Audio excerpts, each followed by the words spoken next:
So dude. first time at Inbound. What's your name again? Rafael. Rafael. David. Nice to meet you, too, bud. man. Yeah, dude. This is the G2-Wagen. So we put all our G2 reviews over the thing. Okay. So tell me, what company do you work for? I work for a company called AlertOps. What do you guys do? So we do alert management. So we Okay. take any tool that you have that produces a notification or alert.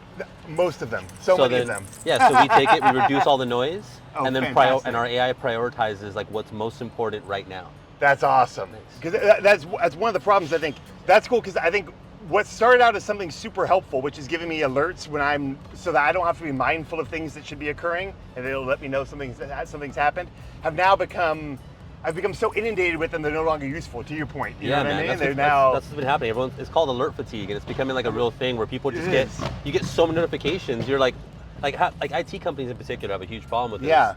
They have a junk drawer folder where all their random alerts come in, and then they have to go in it every night. Well, dude, sometimes what if you have network down or some weird shit? Totally. And you might have missed it and it got put into this folder. Yep. You know what I mean? And then now you have a client super pissed at you or worse. 100%. Right? And that happens a lot. So that's kind of where our company started off as. We're a competitor to I don't think they're here, but I saw one that's here. So inside of Atlassian, there's a tool called OpsGenie. Okay. So that's our only kind of competitor, I guess, in this space. But yeah. That's really neat. And what do you do? What do you do for them? I'm the CRO. Oh, you are? Oh, that's really cool. Yeah, so it was your first Inbound. I guess, what are you excited about this Inbound conference? Dude, I'm excited about learning from other professionals too. Sometimes getting a different perspective outside of our industry. Yeah. And hearing how other people do stuff is really cool because our industry is very siloed and very niche already. It's a cool, I love my channel, my industry I'm in. I love my people, my friends and everything. But we're all only bouncing ideas off each other, which is good. Right. But sometimes hearing from other professionals, random other industries, you get some really good ideas, man. Yeah, less insular, you know what I mean? Absolutely. Yeah, dude, that's really cool. And I gotta ask, I know everyone's talking about it, so AI, are you terrified about it, excited about it, some combination of both? It's like anything else, man. Anything else is very powerful, right? Yeah. How would you tell people about, is the internet good or bad? Yeah, exactly, right? You know what I'm saying? Is fire good or bad? It just depends on how it's being used. Right. You know? And well, you guys have found a cool use for it. I think so much of AI is being used to create, for better or worse, noise, a lot of content that might not be the best content in the world. And so yours is actually doing the opposite, right? So you're taking AI to kind of sift through content and, well, honestly, kind of maybe even deprioritize some of these alerts and prioritize others. Because right now, as it stands, if everything's a priority, then nothing's a priority in my alert box, right? You know what I mean? There's no way of actually there's no gradation there. And I tell people too, at the same time, how many speaking of AI, there's some new AI shit that comes out. I'm sorry, I'm not supposed to cuss on this thing. No, I do. Yeah. There's new AI stuff that comes out all the time. Yeah. And it's just more noise. That thing's gonna produce some kind of alert. It's another new thing you have to now ingest, and you gotta figure out what to do with those alerts. So that's kind of where I'm noticing that we're doing is really good. It's we're building out different case studies. So right now we have a really tight case study with help desk and with IT companies, because they're the ones that get really super important alerts, 100%. right? But I also I came here to figure out can we use AlertOps with HubSpot? What if I have some super fire hot lead and I want to know about it? Because one thing our system does too, once you get a really hot alert or really important notification, it'll find you. It'll find you, it'll text you, it'll call you, it'll blow you up until you answer. That's fantastic. It'll override or do not disturb if you let it. I love that. Yeah, so if you have some super crazy hot lead, I want to know about it. If you put the parameters of what it means a hot lead, totally. We can build it into the system, and then you only get, let's just say, hey, after 5 o'clock, unless this dude's an X size company or whatever parameters you want to put in, I don't want to talk. I can wait till tomorrow, right? Totally. But let's say you have a prime customer, however you build a logic for what means, prime for you. Yeah. Then you can just get a little over whenever that happens. So we're trying to figure out that use case. We're still playing with it, but. Well, I love that because, so you made the jump, you've gotten a CRM as amazing as HubSpot. So you have all this data coming into HubSpot. You know if they've downloaded gated content, you know if they've engaged with your chatbot, if they've visited your webpage, you have all this data coming in. Yep. And I know as a revenue leader, historically, what do we do with that data? Nothing. I mean, when our guys happen to notice it in the CRM, maybe they would call them a third time or something. But mostly we're just going through our call process, going through our sequenced emails and calls. That's it. And we're not utilizing that data coming in. And to your point, the alerts coming in, I'd love to believe my sales guys are always on top of them and aware of them, but I would not be honest if I were to say that. On, dude. We're all in sales. We know what's up. 100%. The customers who are the most hot to buy, and then of course we're spending the majority, kind of Pareto principle amount of our time on those guys. But the other ones, like if they're not giving us real obvious signs of life, the idea of us pinpointing little signs of life because of notifications and following up on them, it's probably not happening. You know what I mean? 100%. I mean, not only that, dude, how many times have you, in the last, let's just say 2 months, you missed something and you're like, shit. You know what I mean? I shouldn't have missed that. All the time. My inbox is like, frankly, unusable, if I'm being honest. I've got like 2 different platforms unrolled at me, and I think Inbox at AI, and both of them are unable to get me to inbox 0. It's so friggin' difficult. Dude, I have right now in my inbox 13,000 emails. I'm right with you. Bro. I'm in the same boat. Where they're like just random crap emails. Yes. That I don't really have, like, but it's noise. No, it's another email. Noise. It's so hard for me to get through those to any actual, like I use, like Slack is more useful for inter-office communication than email. Email threads are so difficult for me. Dude, I tell people Teams or text or I'm not going to respond. Probably. Yeah, there's just no way. You know what I mean? You got to find me at my desk and bug me a bunch. Yeah, you know what I mean? real. So that's cool. How long have you guys been around for? So we've been around for about four years, kind of like 6 years really, 2 in beta. Yeah. 4 years actually at the market. We started on enterprise and then we kind of moved into more of like, I don't know if you're familiar with the group of like industry called MSPs, or managed service providers. Oh yes, yeah. So that's been a new kind of like, that's where I came from. Oh cool. So that's been my whole background, and then I'm trying to get more MSP involvement in what we do. So like there's 2 kind of huge companies that dominate my industry. Okay. There's a company called ConnectWise, a company called Kixie. Okay. So if you've probably heard of Kixie because they just bought the Miami, the center, right? Yes. So they just took over the center and all that. Those 2 companies are massive companies.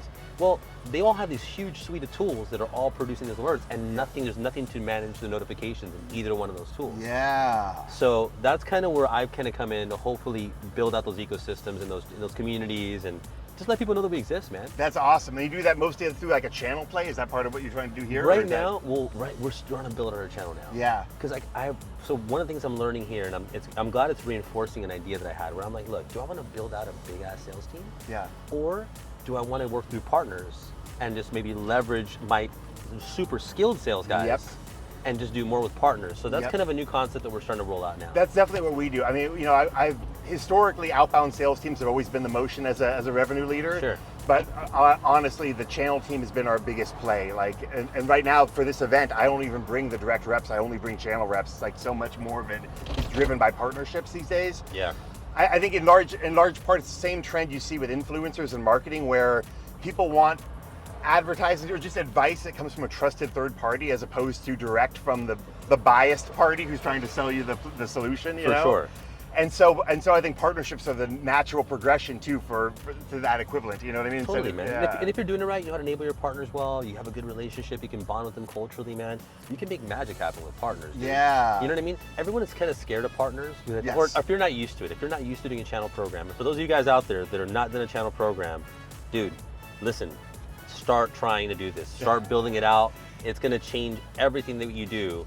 It's going to force you to make some tough calls too, because a lot of times you realize you're fighting with like, you know, crappy weapons, right? Yep. Like my sales collateral sucks, my 100%. this collateral sucks. Yep. Well, when you give those partners your crappy tools, they're going to be like, hey, this is not going to work. They will call you out on it. 100%. It's a lot harder to delude yourself with partners than it is with direct sales. It's way harder, isn't it? Yeah, it's a good thing though, man. It's great. Oh, 100%. Rather confront reality early, because it also takes longer to have a channel play. That's one other thing too. Yeah. Channel plays take a lot longer to build than a direct sales play. So I do agree with you. Starting early is probably the goal. You know what I mean? You want to make sure you do. You're a HubSpot, obviously, expert. You've been to this event a million times. As a new person, what are things that I should be looking for and should be doing while I'm here, like really paying attention to? Ooh, well, one thing is that, you know, after the set programming happens at Inbound, there's always a lot of people sponsoring events, and those are really fun to go to just to get direct conversations going. Yeah. Particularly with HubSpot reps. So one of the things that I found, like, we've made the most traction with in terms of partnership has actually been with HubSpot employees themselves, because so much of their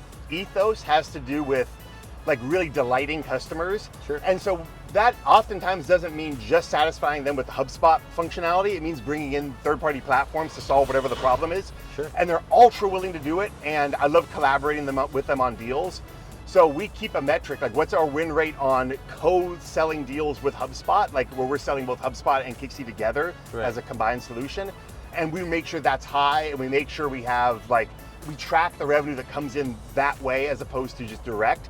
And it's like the retention is super high. The close rate is like it's at high 70s, which is insane. It's way, higher than we typically would have on a direct sale for ourselves.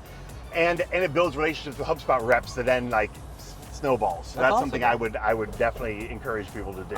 I just met my HubSpot rep for the first time today. Oh, She was cool. amazing. I met Kelsey. I don't know if you know who she is. Kelsey Awesome. Mango. She's Yeah. amazing. Oh, great, dude. That's so much fun. I love it. She's kick-ass. She's been great. And then just getting a chance to meet cool people like yourself, different people around this event. It's been fun, man. I'm definitely looking forward to the networking. Network has always been my favorite part of events. Yes. You know, but so the underground kind of secret, inbound hack. Yeah. Is make friends with all the HubSpot employees. HubSpot employees are the jam, dude. Well, because you've got such a great channel play, and because you're not really displacing too much of an established partner or brand or anything like that. Like, it's a niche that really most people don't have a solution for at all.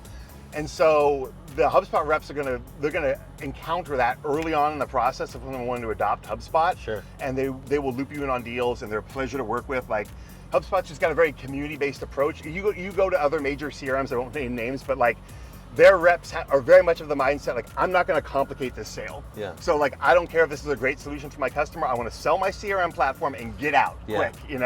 HubSpot reps are the opposite of that. Which is what I love, dude. I love that. I like that too. And then what's been your Kixie secret to getting so much success? Because you guys are pretty new with HubSpot. Yeah, we are. How did you guys get blow up so fast with it? It was through the HubSpot reps and through the partnership. So I built a channel team that was a HubSpot specific channel team where every rep was HubSpot certified in all the platforms, knew how to sell HubSpot, knew what the other competing CRMs were like. So when they got on a call with a HubSpot rep and a potential Kixie customer, the first and primary purpose was, we want to make sure the sale of HubSpot goes well. Secondarily, if we can offer Kixie and it solves the use case, great. Fantastic. But the primary purpose is, and how infrequent is that you hear that? I mean, it would be amazing as a sales rep to have some other third party help bring me a deal and help my deal close before their own. Right? I'm going to loop them in every deal because I know, because the biggest fear you have as a sales rep is, if I bring in a third party application, are they going to make my sale more difficult, more unlikely, complicated? That's everyone's terrified of that. So the most important thing initially is to satiate that fear by saying, hey, look, we're not going to do that. We know the primary and it is true, as much as I'd love to have them on Kixie, adopting a CRM is a much more important step to a business being successful than a calling and texting automation platform. So let's handle first things first. Let's get in the CRM that's amazing, and then we can sell them our dialing tool. Well, that makes sense, man. I mean, I like the approach you guys are taking to this thing too. I think you guys are doing it the right way. Yeah. Building with the partners. You guys come at it with and it sounds like, from just talking to Mike, I was talking at the booth. Yeah. Easy to talk to, obviously. Yep. But also very, I think, prescriptive in his education. Yes. Because I was new to you guys. I've never heard of you. I'm super new to inbound to this whole thing. And he really spent some time with me, okay, man, this is why you want to use us inside of HubSpot. I know HubSpot already has a dialer. Yeah. I know you can already kind of click the dial, but this is why Kixie works for us. And I was thinking, you know what, this is actually really great. You came in and taught me something I didn't even know. Yeah. You didn't ask for a sale. You weren't really pushing me for a deal. Nope. You just gave me really good education. We're a cool dude. It's I want to work with somebody like that. And that is our sales process is one of leading rather than pushing. So it's we'll give you Kixie for free. We'll let you use it for a week or two or 3 or 4 or whatever. Make sure it actually fits and is solves the use case for you. And if it does, purchase us. And if it doesn't, then don't. Yeah, dude, we're the same way, dude. Even with us, we tell people all the time, I'm look, man, I want you to like the tool first. Yes. We'll figure out the money part. 100%. We'll figure out the money part. I just want you to I want you to like it. I want you to really, really like it. Yes. And if you really, really like it, dude, we'll make the money part work. Exactly. And I think that's something that I feel SaaS has gone away from a little bit, and we need to do a better job of going back to, reverting to. You know what I mean? Totally, it's that delighting the customer kind of mentality. So last question. Sure. Why HubSpot? It's a complicated answer. Yeah. I actually built a competing tool to HubSpot a while back with me and my really? brother. Yeah, we have it's a tool called GlassHive. But the company that I'm at now, I left GlassHive in October of last year, and I started with this new company, AlertOps, in January. Yeah. And they were on Pipedrive and a bunch of these old, crappy CRMs, man. And so I saw they needed to modernize. Yep. And while my tool, GlassHive, I loved it. It's great. It just wasn't a fit for the paid ads and the stuff they were doing yet. Totally. And so I said, look, we need something more sophisticated, mature. Yep. Customer success is running off this. Marketing's running off this. Yep. Sales is running off this. And it's all in disparate systems. Yeah. I said, HubSpot has to happen. And my favorite part, besides all that, is all the plugins that you can do with it, all the automations you can do with it. I have a small sales team in comparison, but my sales team can do way more because of all this stuff that you have. You can turn one sales guy into like 5. Isn't it cool? Yeah. I think that's the name of the game right now, is efficiency. And I'd rather have fewer sales guys that are paid well and really love their jobs and are ultra efficient than like try and have a diffuse, very populous sales team that's underpaid and not happy with their job. I mean, why? Or a very transactional mindset. Like, doesn't understand the relationship, like you said, community. This is a community, dude. It is. And you guys are obviously, like, just from the vibe I'm getting from here, again, I've only interacted with you guys today. Yeah. But from what I've gathered, I can tell you guys really actually give a shit. We really give a shit. That is big. Yeah, it's a claim to fame. Cool, man. Buddy, it's been great talking to you. Nice to meet you, man. Absolutely, likewise, See you, buddy. man. I'll Thanks see you a lot, around the dude. conference. Bye. Thanks, That was great, right? Yeah, it was fun. awesome. Yeah.